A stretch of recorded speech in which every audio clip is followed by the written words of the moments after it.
Welcome. Thanks for joining us for the first in a new series of Cochrane Neonatal Web seminars addressing the issues of what types of evidence inform our practice and learning how we use those evidence bases in our practice. I'd like to start by thanking the editorial team here at Cochrane Neonatal, specifically Colleen Ovalman, our managing editor, Caitlin O'Connell, our assistant managing editor, our senior editorial staff of Michael Bracken, Jeff Horbar, Bill McGuire, and Gotham Suresh, and our newly expanded list of associate editors who, to my mind, represent some of the most important voices in evidence-based neonatology worldwide. For this upcoming session, we'll have two guest discussants. One, our editor and associate professor at the University of Vermont and director of global health here at Vermont Oxford, Danielle Ehrhart, and our partner at the University of Vermont, Deirdre O'Reilly, who is our director of the Neonatal Perinatal Medicine Fellowship, and someone who I hope will be evolving further materials specifically focused towards fellowship education. I'd also like to thank our sponsors, Vermont Oxford Network, here at our studios, as well as a grant from the American Academy of Pediatrics section on neonatal perinatal medicine to create this enduring series of web seminars that will be available for fellowship training and general use.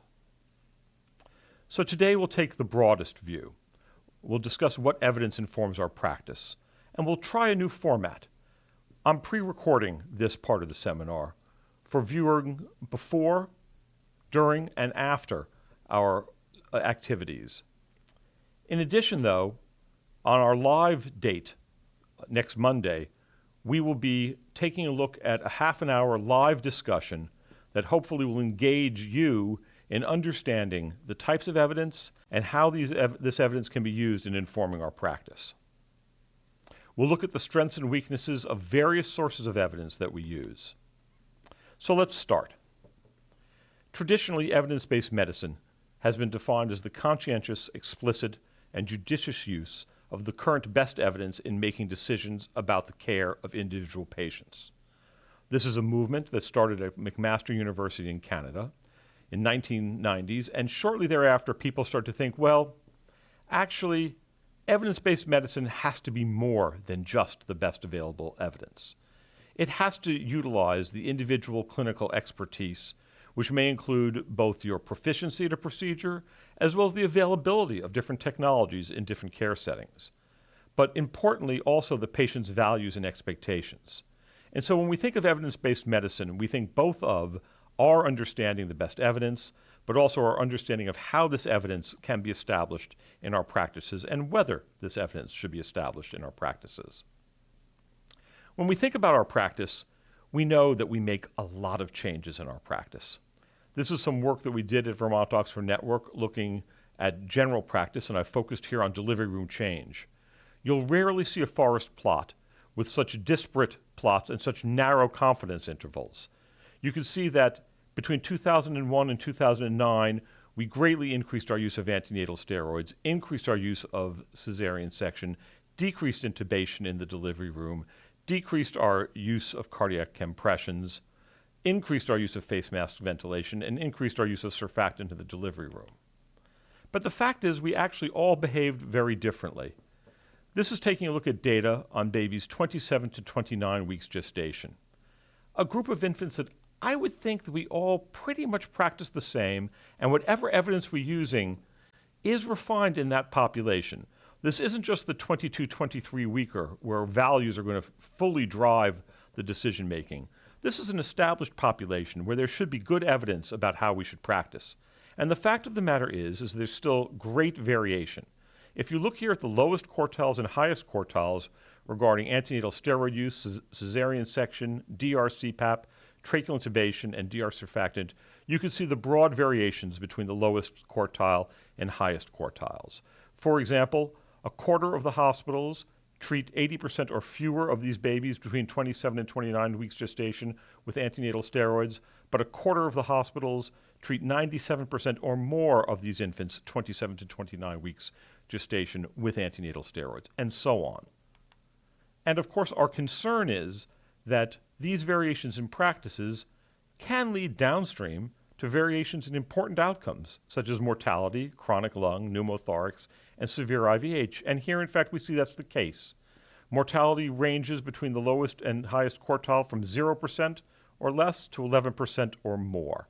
And so we have to wonder, if we're looking at the same evidence, why aren't we operating from the same playbook? And if this evidence is important, why aren't we improving outcome for these babies in accordance with that?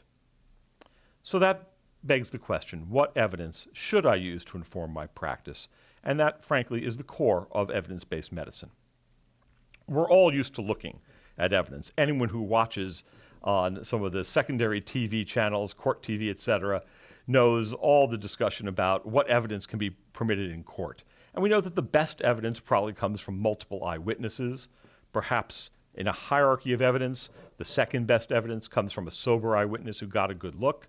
But other forms of evidence are admitted in court: physical evidence at the crime scene, patterns of previous criminal activity, and of course the Casablanca principle, just round up the usual suspects. Well, the fact is that in evidence-based medicine, most experts have considered a hierarchy, ranking studies based on the strength and precision of their research methods. Different hierarchies exist for different question types, and experts may disagree on the exact rank of information in the evidence hierarchies. However, most agree that well-designed systematic reviews and meta-analyses and randomized controlled trials are on the top of the pyramid, and that expert opinion and anecdotal experience are at the bottom. And so, as a list, it basically looks like this. The highest order evidence comes when we have multiple well-designed randomized trials that have been systematically reviewed and hopefully been available to meta-analyze.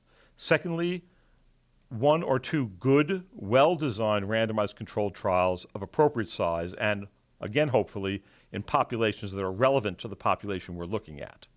But we still order well-designed trials without randomization, well-designed non-experimental studies, and lastly, opinions of respected authorities, which some people challenge nowadays as to whether or not it even belongs in this evidence hierarchy. There are many, many figures that represent this as a pyramid, with case studies and observational studies at the bottom, basic science trials above them, non-controlled trials stuck in the middle, and randomized trials, meta-analysis, and systematic reviews at the top. The problem with the pyramid is it really looks like we're really only looking at the gold on the top, when in fact we use all evidence in making our decisions. When we're looking at the impact and the precision of our estimates for an intervention or for a therapy, the traditional pyramid holds, with case reports and case series at the bottom and randomized controlled trials at the top.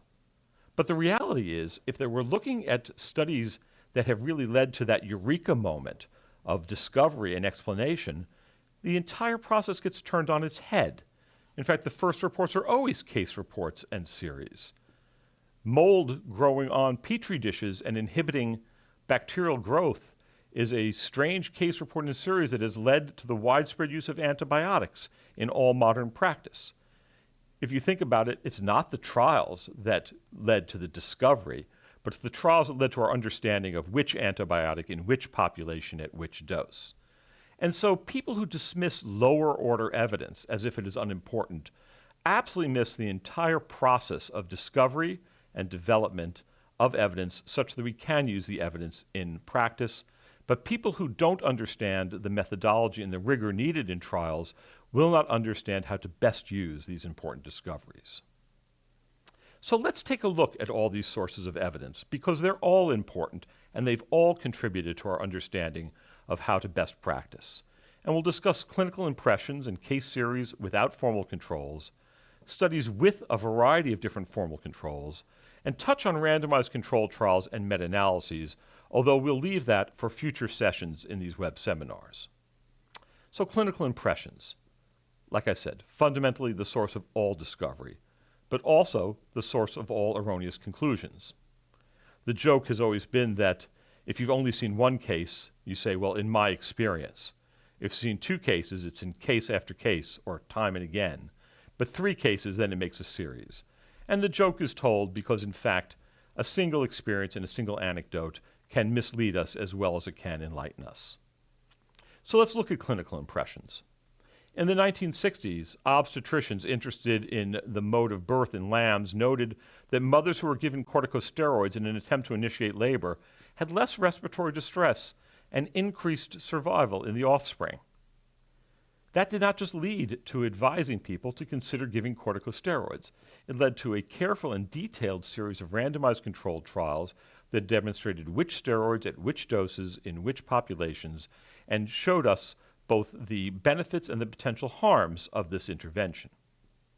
Similarly, though, in the 1950s, obstetricians reported the successful use of diethylstilbestrol in maintaining pregnancy of a woman who had previously had a series of miscarriages. Unfortunately, despite limited data, and ultimately despite the fact that randomized controls did not support these impressions, women were treated with DES, and there was great concern in the long-term outcome of their female offspring in terms of cancer risk. So here we have the same sort of issue, this eureka, maybe I have something of interest, and the fact that it can go in two very different directions. Sometimes the outcome of certain interventions or forms of therapy can be predicted such that certainty with past experience provides a valid basis for interpreting the current observation. There is a wonderful series of jokes about a supposed situation like this.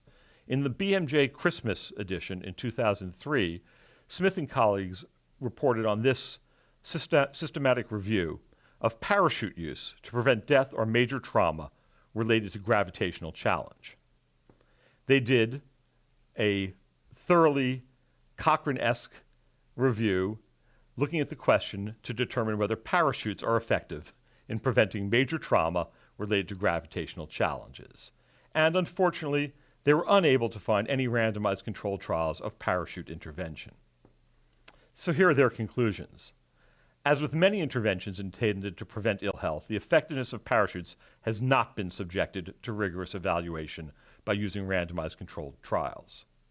Advocates of evidence-based medicine, and I suppose they were referring to me in this situation, have criticized the adoption of interventions evaluated by using only observational data. We think that everyone might benefit if the most radical protagonists of evidence-based medicine organized and participated in a double-blind, randomized, placebo-controlled crossover trial of parachutes. Well, of course, the humor is obvious. There are therapies that are clearly life-saving and don't require that test. But in rebuttal, this last year, a group did organize a randomized controlled trial of parachutes with the tortured acronym of parachute trial. Here, they presented their classic cohort statement, and you can notice that of the 92 screened, the vast majority were excluded and opted not to participate in this trial. No wonder. But they did find, they claim, 23 individuals they randomized who completed the randomized trial using either a parachute or a North Face backpack and report the following, that parachute use did not significantly reduce death or major injury. There were no injuries in either group. But they did note that the individuals who were screened but not enrolled were individuals who were flying or stopped in the plane at significantly lower altitudes, a little over half a meter, or at much lower velocities, 0 kilometers per hour versus 800 kilometers per hour. So the humor, though, is obvious. There are certain therapies where clearly we know they're life-saving, and you do not need to test them further. What about this situation, when a particular form of care is associated with an abnormal outcome that has not been seen before? Observations without formal controls may be more than adequate for abandoning that care. The classic example of this would be the thalidomide disaster. First marketed in 1957 in West Germany, thalidomide was prescribed as a sedative or hypnotic agent. Afterwards, it was used against nausea to alleviate morning sickness in pregnant women. It began being sold as an over-the-counter drug in October of 1957, and with great sadness, shortly after the drug was sold in Germany, between 5,000 and 7,000 infants were born with phocomelia, this obvious malformation of the limbs, and only 40% of these children survived. In the States here, we were very fortunate to have Francis Oldman Kelsey at the FDA, who was unimpressed with any of the pre-marketing research that was done on thalidomide and very concerned about these unique case reports and it was her stepping up and her advocacy that kept thalidomide off the market here in the United States. But not that long ago, certainly in my professional lifetime, came this issue of E-for-all. Vitamin E had been tested all through the 1980s as a drug that might prevent retinopathy of prematurity and impact on chronic lung disease, or BPD. In fact, none of the trials convincingly shows us this, but it was in widespread use in the 1980s. One of the downsides was that it was given intramuscularly, and so people were very happy to see when a preparation came on the market that can be given intravenously. But in 1984, the FDA was notified of a very unusual clinical syndrome of the rapid onset of ascites, liver and renal failure, thrombocytopenia, and death in low birth weight infants exposed to intravenous vitamin E preparations. The product, which had not been tested for safety prior to marketing, since it was considered just a nutritional supplement, was withdrawn from the market in early April. Further studies showed that, in fact, in this retrospective cohort study, that infants who were exposed to E-for-all had a greatly increased risk of this syndrome. So let's go on to cases and case series without formal controls that are a little bit more evolved. Although past experience suggests that caution is appropriate in interpreting the results of uncontrolled case series, that is often not exercised, as with the case of DES. Clearly, these case reports are prone to selective reporting.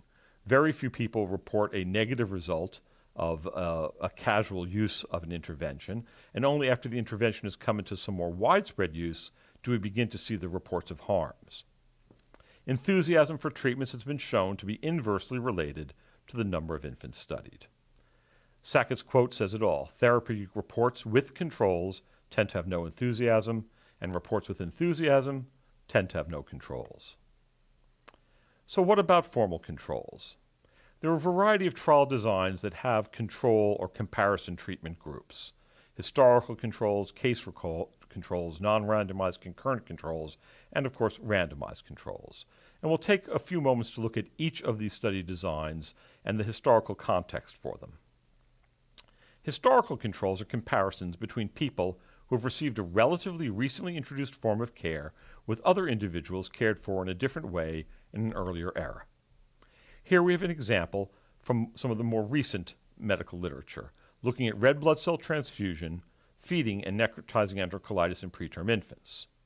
We're all aware that there has been the suggestion that there's an association between red blood cell transfusion and necrotizing enterocolitis in preterm infants.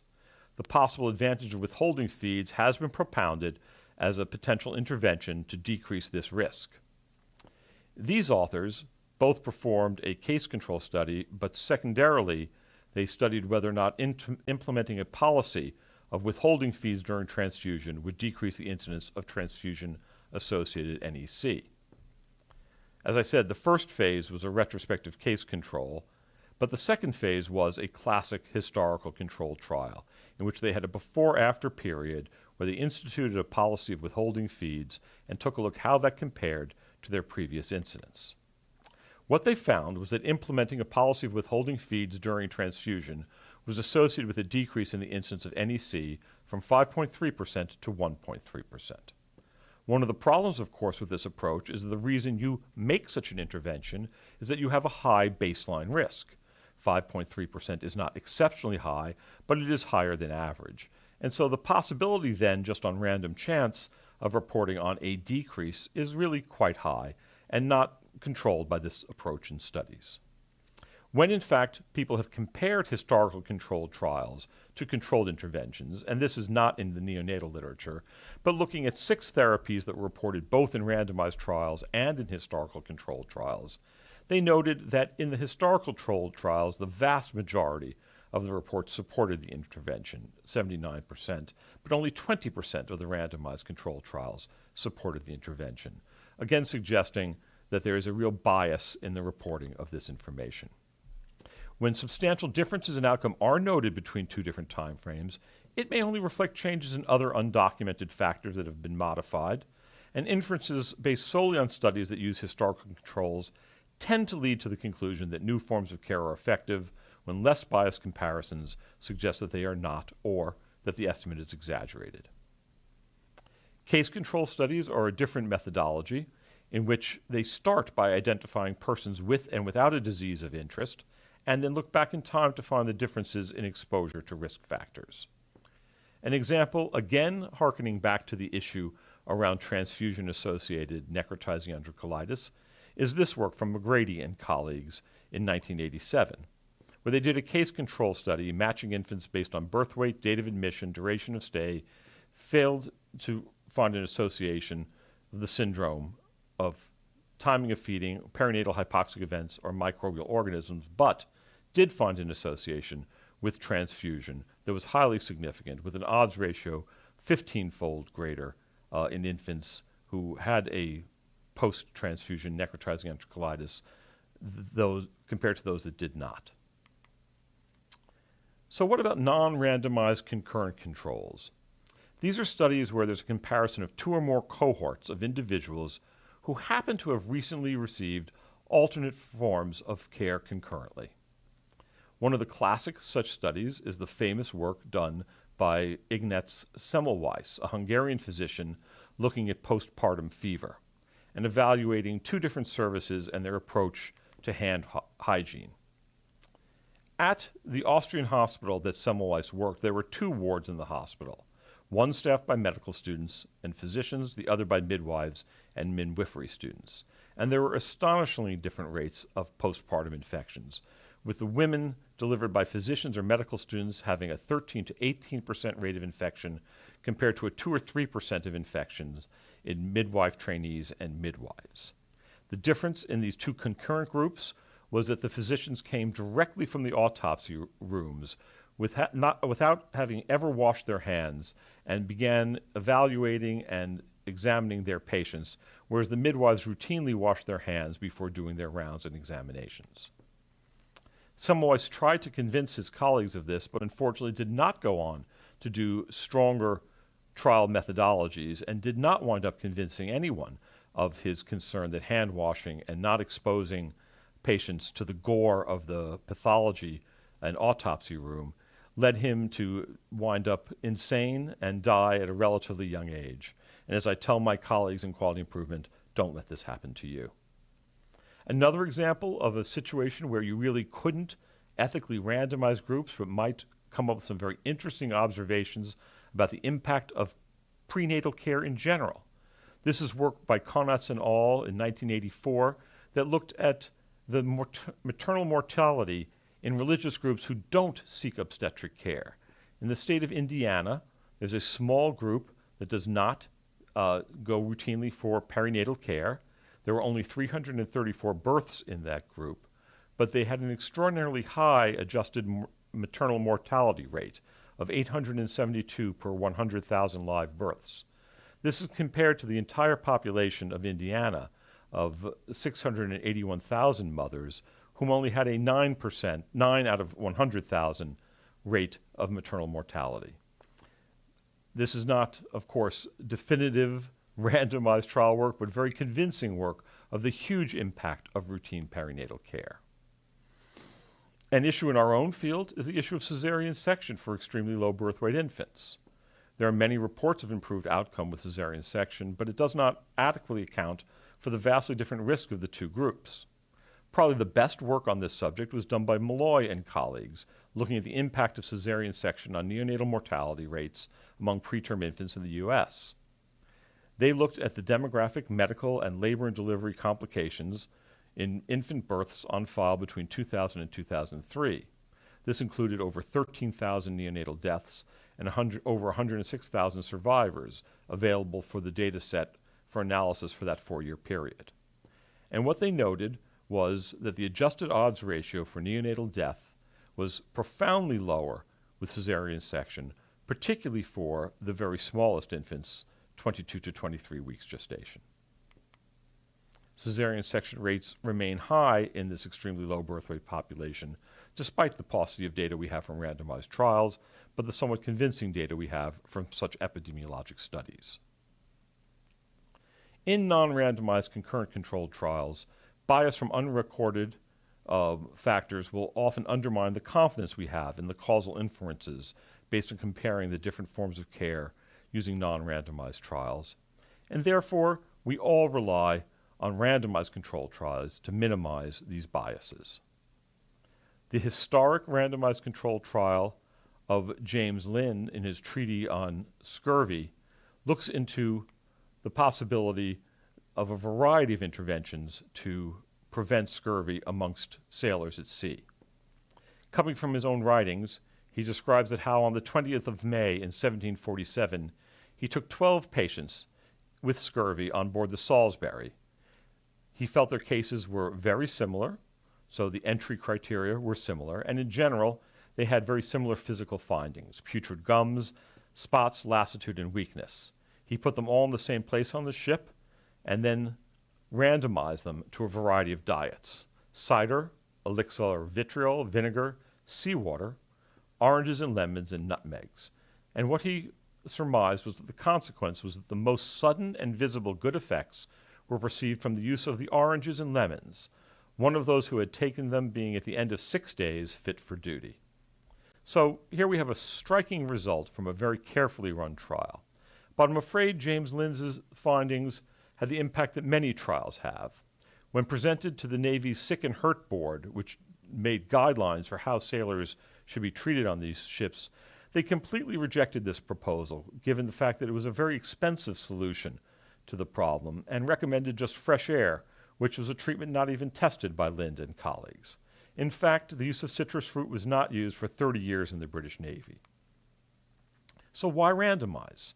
Well, Lind made his best attempt at this. It provides equal groups at study entry. Okay, it's the only way to make sure that you have patients of similar disease severity, similar demographics enrolled in both groups. All the statistics are based on randomization, and it minimizes a variety of other biases in treatment assignment. At study entry, based on who gets exposed to the intervention, who gets followed, and who gets their outcomes measured. And we'll spend some time in future web seminars going into much greater detail about these trials. Despite the superiority of these trials, there are many limitations. They are difficult in the evaluation of preventive therapies because of the numbers of individuals involved. It is hard, and this is particularly true in neonatal perinatal medicine, when there are multiple therapeutic candidates. If I want to discuss high-frequency ventilation, which ventilator, which mode of using the ventilator? They're hard when there are minor changes of therapeutic agents. As various new surfactant products get introduced, does one always have to be tested against the other? The instability of available therapy, we'll talk a little bit about in the flipped classroom part of this session, when in fact you're studying something like ECMO, but inhaled nitric oxide comes along.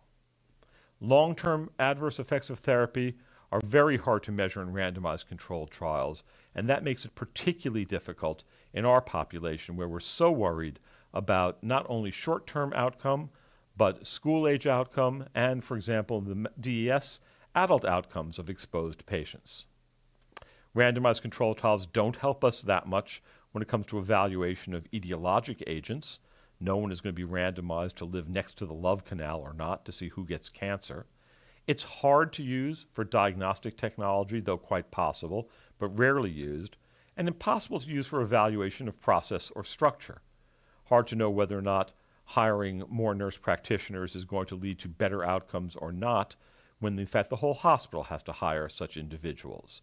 And so when we're looking at those aspects of structure, we really can't turn to randomized controlled trials.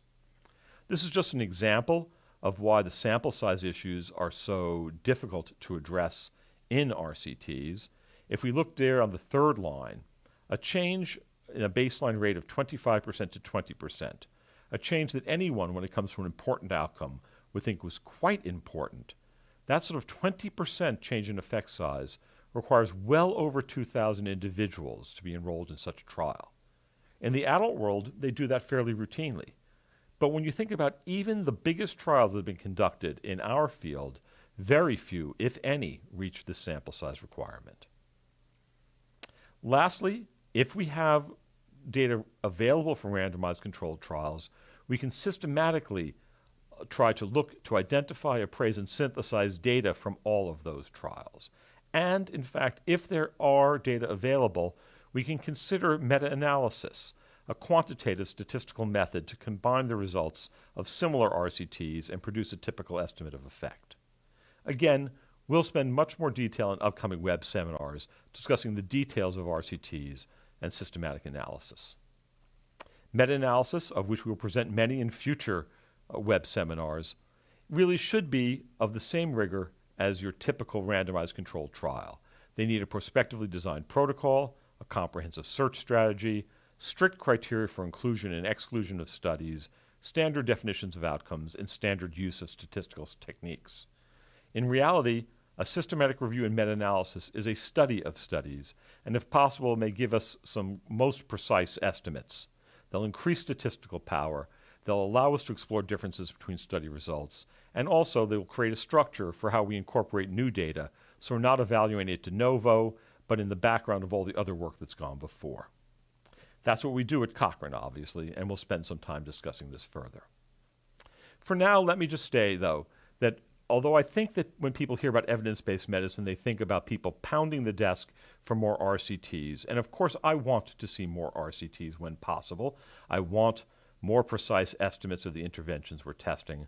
But the reality is that we use lots of evidence to inform our practice, and RCTs are sometimes not even the best way to approach a specific problem. Some questions, like parachutes from high altitudes, experimentation is unnecessary. Sometimes it's inappropriate because of the difficulty of designing trials for particularly rare events, because of how far-flung the outcomes may be, including problems in the future, because of RCTs that patients will not enroll in because of ethical concerns, social concerns, and problems of external validity. In a publication from John Ioannidis and colleagues in 2001, he compares the evidence derived from randomized and non-randomized trials and points out that there's actually very good correlation between the summary odds ratios of randomized and non-randomized trials. However, non-randomized studies tended to show much larger treatment effects. In summary, therefore, we use all evidence to inform our practices. We need to be much more cautious in using evidence that doesn't come from randomized controlled trials because it is frequently overly enthusiastic regarding the possible impacts of the therapies. As we move on to the next part of this web seminar, we're going to try to flip the classroom. And as I mentioned, I'm pleased to have my two colleagues, Danielle Ehrhart and Deirdre O'Reilly, here in studio to join us. And we're going to ask you to take a look at some abstracts of evidence focusing on the use of ECMO and decide what type of evidence is it, and is this evidence truly useful in my deciding whether to use this intervention in my practice. So we'll end there and move on to the classroom. Thank you very much. So I hope you've all had a chance to see and listen to some of the background material, but here's where the fun stuff starts. We're interested in trying to get much more input and engagement from you. I'll be presenting some abstracts that are historical in nature, running through the question that we have Dr. Bartlett asking here. Dr. Bartlett was the director of the surgical intensive care and the program and the surgical fellowship at University of Michigan, is now professor emeritus. But in the 1970s, he faced this question about how can he prove to the world that extracorporeal membrane oxygenation works for newborn infants. So I'll start this by discussing the abstracts, not all of them, but historically in order, that were developed addressing the use of ECMO. I'll then ask you guys to use the polling function and tell me whether or not you think that this is a case control study, case series, a randomized control trial, etc. But also ask me how the evidence has helped you in making your decision. When you answer the question, I'd like you to think about it from the point of view of the director of the neonatal unit, asking whether or not they need to have an ECMO program there for their babies or need to have a referral program to get their babies to ECMO. After the polling, I'm going to ask my colleagues, Danielle Ehrhart and Deirdre O'Reilly, to comment about how they interpret your response and also add their own insights to where they stand. So let's start. Here's one of the first abstracts to appear regarding the use of ECMO from Dr. Bartlett and his colleagues. They took a look at 13 moribund infants, 9 of whom were neonates, and noted that there were 3 neonatal survivors. They describe ECMO, and you have to remember, certainly ECMO at this time was highly invasive. It was veno-arterial bypass involving carotid cannulation, and describe some of the problems associated with ECMO in both the older infants and in the term infants, particularly in the term infants, issues around bleeding, and suggest that perhaps by instituting ECMO earlier, they could get better outcomes. So I ask you, using the poll everywhere function, what type of study was this that Dr. Bartlett first presented? Was it a case series without formal controls, a case control study, historical control study, non-randomized concurrent control study, or a randomized controlled study? And I know we're going to get at least 2 responses because I can see Danielle and Deirdre texting in. Let's give this a minute. I don't have the N of this, so I could tell you that at least Danielle and Deirdre think that this is a case series without formal control. But let's take a minute and see if we can get any more responses. Please don't let our answers sway you. If you have a question, chat that in. We're happy to have this as a discussion more than a right or wrong answer session. Yes, I shouldn't have given away your early voting. All right, so in the sake of time, we're not going to keep the polls open too long. But we can see the vast majority of respondents thought it was a case series, but some thought it was case control, and we'll discuss that in a second. But more importantly, moving on to the next slide, what do you think about ECMO based on this report? Do you think that it's a therapy that you would want to have available to your patients? Yes or no? And Deirdre and Danielle won't vote for the moment, so we can start to accumulate some non-biased.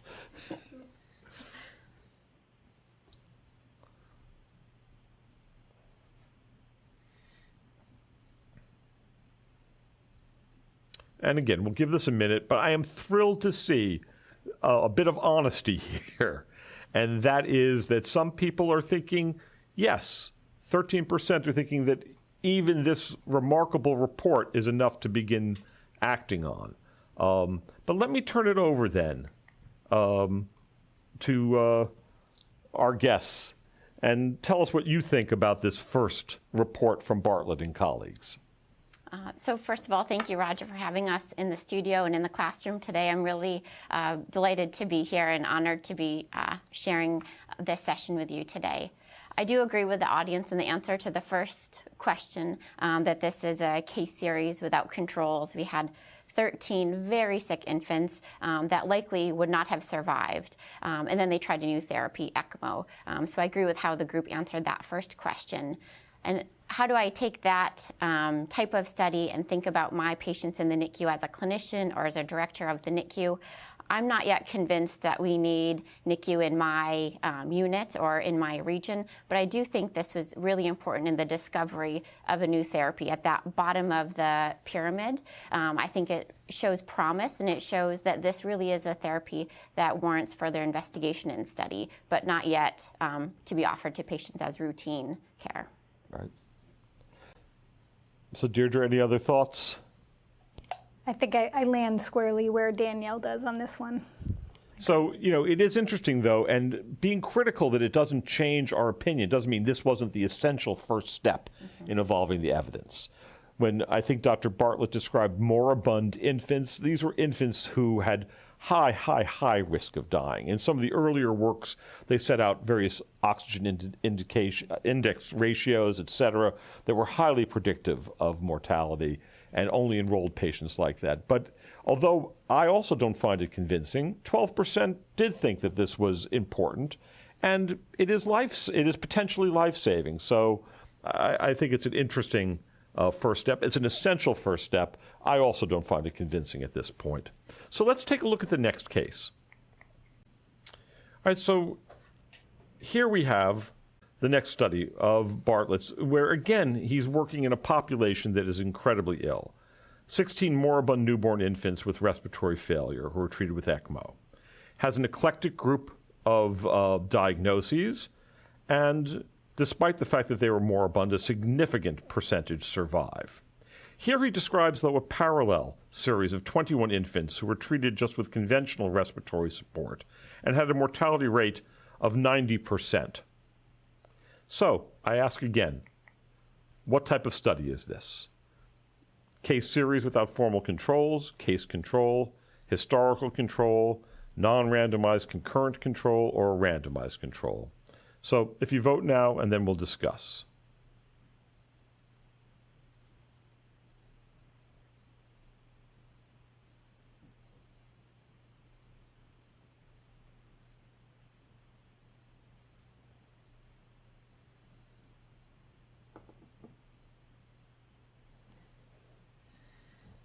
Wow, that's great. So we have a series of responses here. We'll give it another few seconds. So everyone recognized that there was no formal randomization process in this, but it looks like there's a diversity of opinion.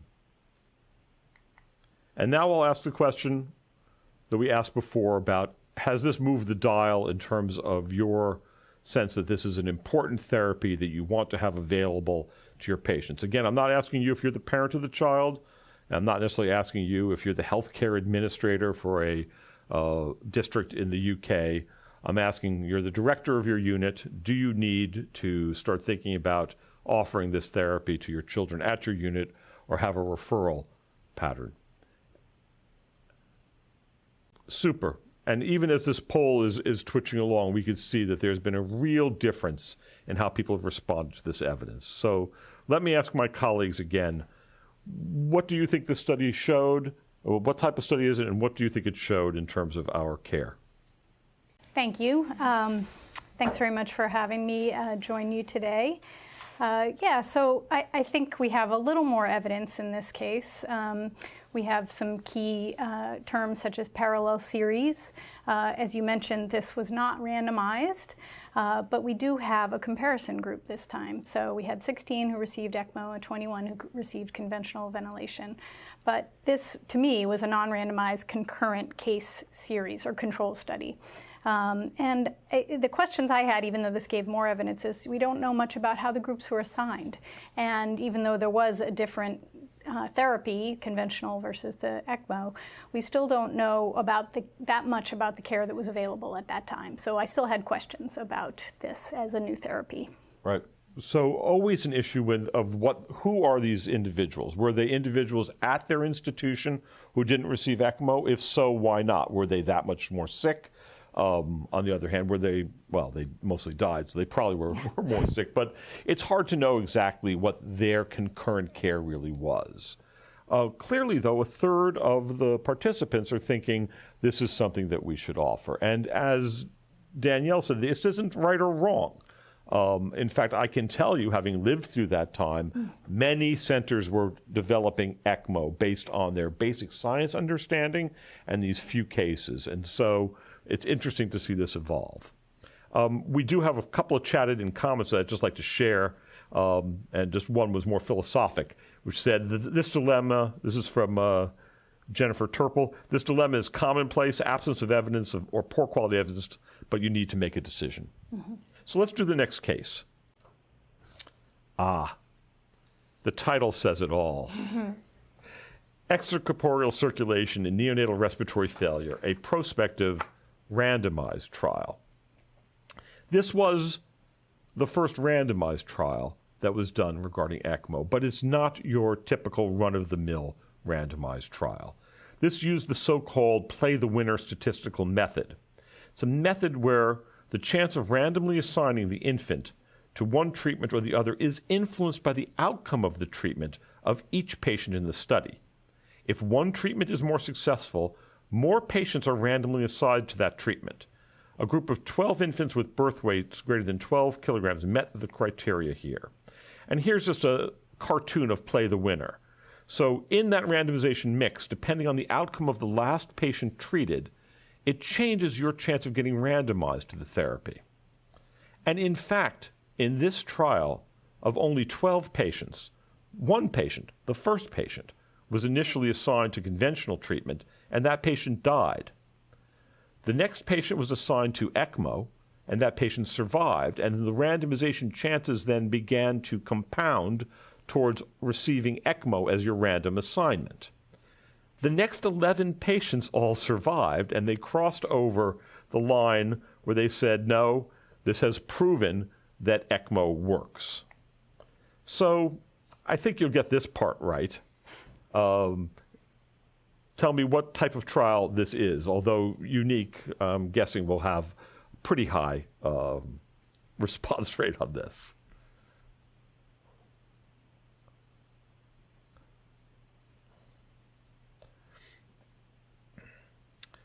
So, interesting. So there is some confusion because of this rather unique study design. But let's go on to the next slide and ask, has it moved the needle? Are you more or less convinced that ECMO works?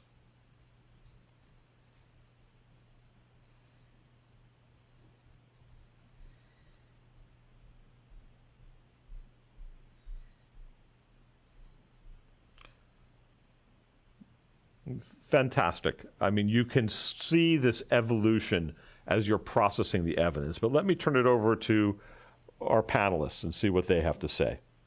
So I agree with the first answer that this is an RCT, although one with an adaptive design, which Roger gave us a brief intro on that. And I will just encourage you to tune into our future evidence-based medicine webinars. We'll get into randomized control trials a bit more. But basically, instead of having a 50-50 chance, depending on how the patient enrolled prior, more balls were added into that mix.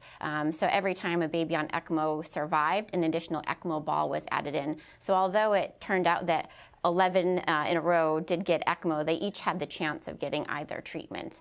And what I think wasn't highlighted enough, probably in the abstract, was a very strict stopping rule, which actually ended this study at the 12 patients. The first time I read the abstract, I actually wasn't convinced. I thought, you know, one control patient, 12 patients total, is this really enough to convince me? But so I'll give you homework and actually read the study. When I read the whole study, I really was convinced by their a priori stopping rules with statisticians involved that at 10 balls added in of having ECMO patients survive, this really was a probability of 95% or greater to prove that ECMO therapy was more effective than the conventional therapy. Right. So I was convinced. But what exactly did it convince you of? It convinced me of rejecting their null hypothesis, which was which therapy has better survival, conventional at the time in the 1970s or ECMO. So it did convince me of that. Of survival. Of survival. And in fact, it's so potent that you have very few patients then to follow up in any way. In fact, fewer than the couple of case series that we just shared. So now you only have 12 patients, and statistically, I agree with you. It led to increased survival. I don't think you can just say it was a trick. But I'm not sure, because there's still, as you can see, a third of the people that remain unconvinced that they need to pressure this, that they have all the information they need yet.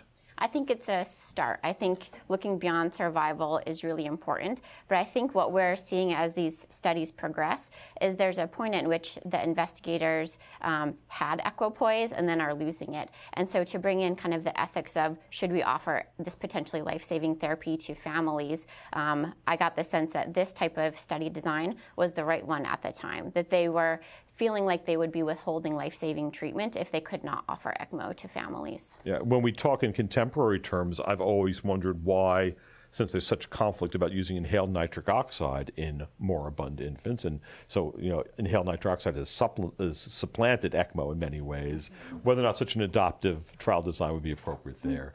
Deirdre, any thoughts before we move to the next study? No, I think that point is excellent in terms of the inhaled nitric oxide. You know, we always think, what else could we offer? And at what point do you feel like you want the best possible outcome? And at this point, it was survival. Yeah. We also have Madge Busfrank, our Director of Quality here at Vermont Oxford, in the studio with us. Madge, you have a question or a point you'd like to share? Yeah, I'm just curious from the three of you if the tipping point shifts because these infants are so moribund. And so would we accept a lower quality of evidence because the outcome is so profound or not? So in this study, I think conventional therapy at the time, it was maximal conventional therapy, it was 90% or greater chance of mortality for these babies. I did appreciate how they were getting consent for the family. So they had maximal conventional therapy, and then at the time the ball was drawn and you were randomized to ECMO, then they consented the family for ECMO or not, and with all the risks and benefits. And every single family that was assigned to ECMO actually agreed to proceed. They didn't have any decline. So I think that was pretty telling of the medicine at the time. Thank you so much. All right, so I'll move on to the next study here. And I'm going to pick up the pace a little bit so we can fit everything in on time. But here's some work from the ECMO registry where they collected data on 750 newborn patients with severe respiratory failure who were supported by ECMO at 18 neonatal centers between 1980 and 1987. So just remember, 18 centers during this time period have now signed on and are actively doing ECMO on hundreds and hundreds of babies. They reported 81% survival, and they appropriately state that you can get a great deal of information from this large multi-center cohort. So let's ask, what type of study was this?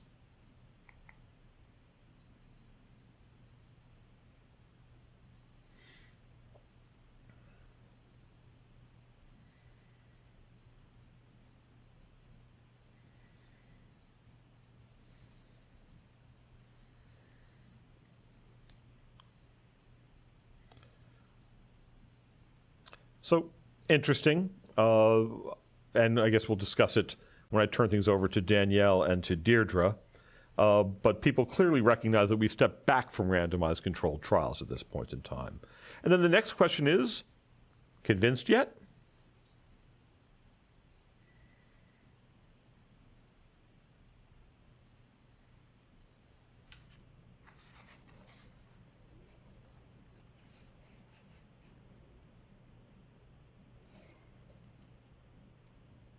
Yeah, I see it. The dial is shifting. I have to say, not to bias people, I'm still in the B's. I'm not sure I'm convinced, but clearly many are. What do you guys have to say? Yeah, I think at this point I'm tipping over into the yes category as well. So here we have, going back to the type of trial this was, I think there was a split between whether it was a case series without formal controls or a historical control study, and I agree that there is some confusion there, but I think the way that I interpreted it was as with case series without formal controls. And this is where we have the evidence that it's becoming part of clinical care at this point. It's not just a few random centers doing this as a life-saving therapy, but clearly in the relatively short period of time that's becoming part of clinical care, where we have a series of over 700 infants who are treated with this therapy. So starting to feel like people are offering this more and more as standard of care. Whether or not that meets the gold standard, I think yet to be determined, but clearly there's evidence that it's being used. So I agree. It's interesting also to see, though, how the evidence doesn't just build up the pyramid. Mm-hmm. That different evidence comes back in at different points. Now we have hundreds of patients, but it's still just a case series.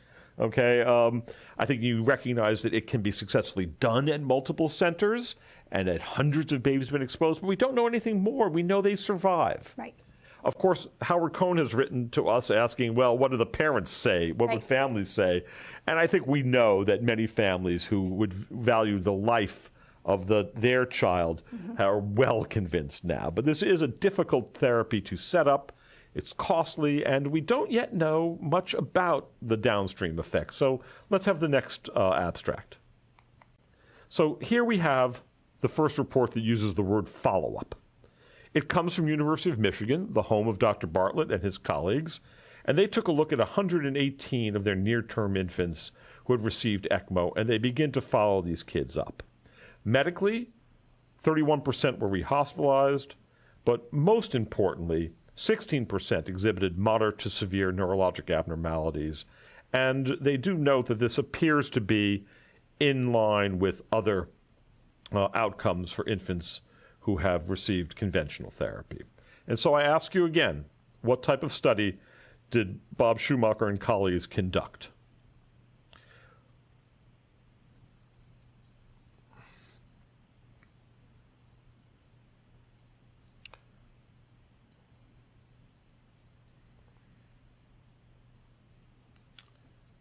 And great. I mean, we don't mean to cut you off too soon, but it seems the majority of people voted case series with a little bit of concern about historical controls.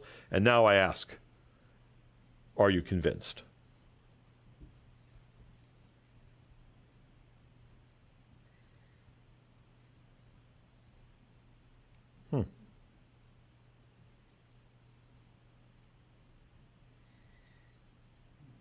I'm surprised. Mm-hmm. So this is interesting, and I'll turn it over to the panelists. I assumed that we would be moving more in towards convinced, but in fact, more respondents at least are telling us that this has brought up some questions for them. So I agree with how everyone answered the first part of the question, that it was a case series without formal controls.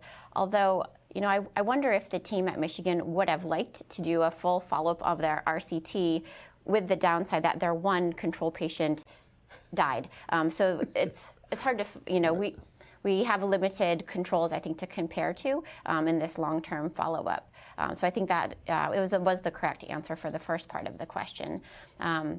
The follow-up of whether this convinced me, this was convincing to me. I think not this study in isolation, but this study building upon the previous manuscripts that we had looked at. I think when you have a survival rate of 80% paired with this follow-up data, I'm much more convinced compared to a survival of 10% in this follow-up data. So I think the sum of it together was convincing me that this should be a therapy offered to families with the risks and benefits fully discussed. Now, I agree. I think it's very interesting that people, I think, were concerned that there is this downstream injury, but that's real. The fact is there are many, many more survivors. I also was convinced by this data, but it's actually good to see that people think that the quality of life issues do matter in the balance. And again, no right or wrong on this.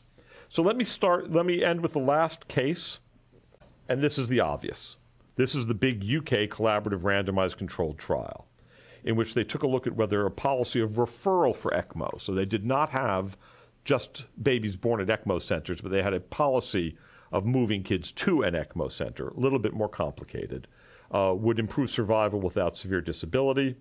And in fact, what they show here is that the ECMO children had much lower mortality, with a 45% decrease in the risk of dying, and in fact, no increase in severe developmental problems, with a similar decrease in the combined outcome of death or severe developmental problems. So they were not substituting a survivor for a badly injured infant. So pretty convincing data. What type of study? Are you convinced?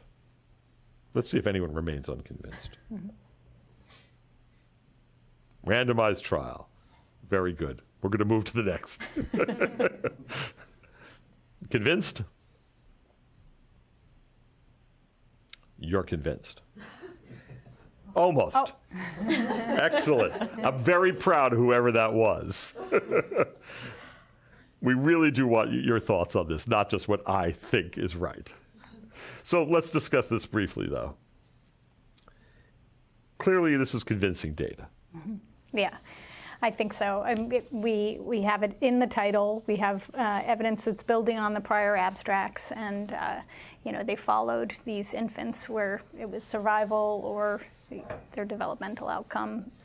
So still concerning, and very good that they're moving towards following these infants, those who do survive. Yep, I agree. So let me sum up then, because we're constrained somewhat by time. Here's part of the deal in my mind. That trial's 1997. That's 20 years since Bartlett first showed that he could put moribund infants on ECMO and they would survive. And during that time, this is the problem, that our therapy has changed dramatically. from referral patterns to steroid use to, in this case, inhaled nitric oxide. And in this review from Neil Feiner and Keith Barrington, in fact, ECMO is no longer an intervention for study, it's an outcome. Okay? Avoiding ECMO is something that now can be done with a much less invasive and much less expensive therapy. And so the instability of care, the fact of the matter is I was fairly convinced that ECMO was useful well before the trial was launched. And when The Lancet asked me to write an editorial on this, I'm sure they thought as a trialist I was going to write, finally, the randomized controlled trial that proves it. And in fact, I felt somewhat differently. I said, wow, a pox on all of us. We should have tested this better a decade or so ago, but this is awfully late. We know that kids survive. Mm-hmm. We know that they're not horribly damaged from this. And from the parent perspective that Howard Cohn wrote in about, I would be appalled not to have a healthcare system have thought this through better. So if you want to read more about clinical trials and ethics of evidence, I recommend this reading to you from Mike Krause and Ross. And I'll sum up with the following. The best evidence depends on the puzzle you're trying to solve. There is no one best evidence. Okay, here, if we take a look at the questions about therapy and therapeutic interventions, it probably is the randomized controlled trial. But for diagnosis, probably not. Cohort studies. For prognosis, clearly cohort and case control studies. And for etiology and harm, RCTs don't even show up as one of the possible suggestions for how to approach the problem. So demand evidence, think critically, and do join us in our future web seminars as we evolve some of these points further. Colleen, I'll turn it back to you. Thanks, Roger.